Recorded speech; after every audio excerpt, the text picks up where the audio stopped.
I guess I had this book in me for the last decade.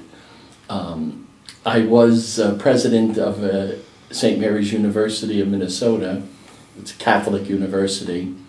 And as president for 24 years, I saw generations of young people in a Catholic institution, and I saw these young people just not being responsive to the church. The church just wasn't speaking to them in a language they understood. And as a result, I saw throughout America, and then really because I did travel a great deal throughout the world, young people just were not in tune with the church. We were losing them. And I said something has to be done about that. Then the second reason I wrote this is having many friends, many opportunities to talk with and visit adults, older people, faithful people to the church, and seeing in them a complete indifference and an irrelevance that they saw in the church. It wasn't an aggressive type of anti-church at all, and that's the frightening thing. So for me, I mean, to just make it brief, the problem I saw was not Catholics that were leaving the church. It was what I considered an overwhelming number staying in the church to have the sacramental life available to them. But they found that the hierarchy was irrelevant to them. And I said, something has to be done. So I wrote a book that I'm sure the hierarchy in the church is not going to be happy with, but it's obviously not mean-spirited, what I wrote. And what I'm hoping is that there's a dialogue between the hierarchy, the institutional church, and the faithful.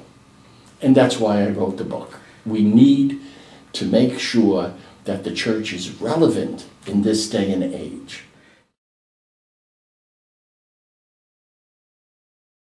Well, what I'm hoping is that I tried very carefully not to make it a book that was aimed at just the academic community, you know, filled with esoteric references, filled with footnotes and historical explications of everything.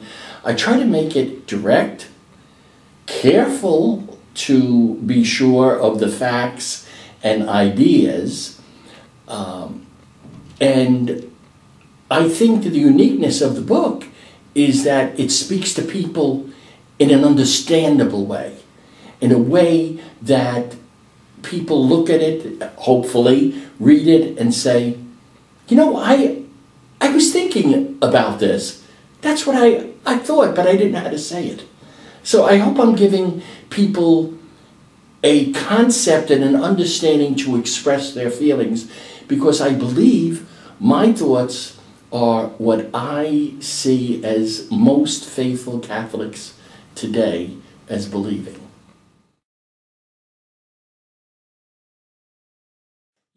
In the book, I make a big distinction that my entire focus on the book as a constructively critical exposition is not on the church, because the church to me is very clearly the understanding and the unfolding of the church as Vatican II expresses it, the people of God, the faithful. My book is focused on critically analyzing the actions of the institutional church, that is the infrastructure, the Pope, to the cardinals, to the bishops, to the leadership of the organization of the church. That is where my constructive criticism is aimed at. And what I see the need is that we have to understand, and the church, the institutional church, has to make clear that following tradition of the rich tradition of the Catholic Church does not mean traditional. there's a big distinction. What I see in many of the hierarchy today is they view tradition as traditional. That is, let's recreate the past. What we used to do, let's do it now. That's the problem with the church today.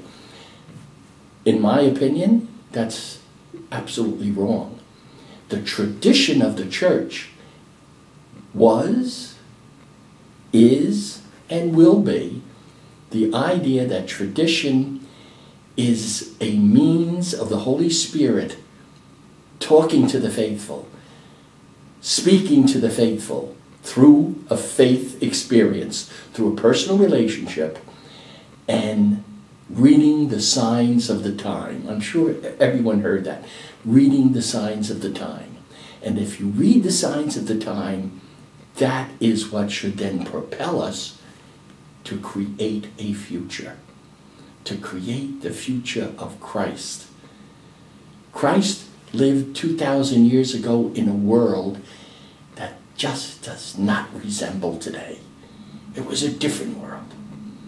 Our duty is to read the signs of the time in the tradition of the church of Jesus Christ and create the future for the love that Jesus Christ brought to this earth. So that's what I see the differences. And today, unfortunately, there are too many examples of the institutional church. When it speaks, it says wonderful, beautiful things, but it doesn't act that way. And I'm not impugning motivations. I'm sure the motivations are quite good, but it's not in action demonstrating that there is a concern and empathy, a compassion. So that's what I'm concerned about, and that's what I'm hoping the book might correct.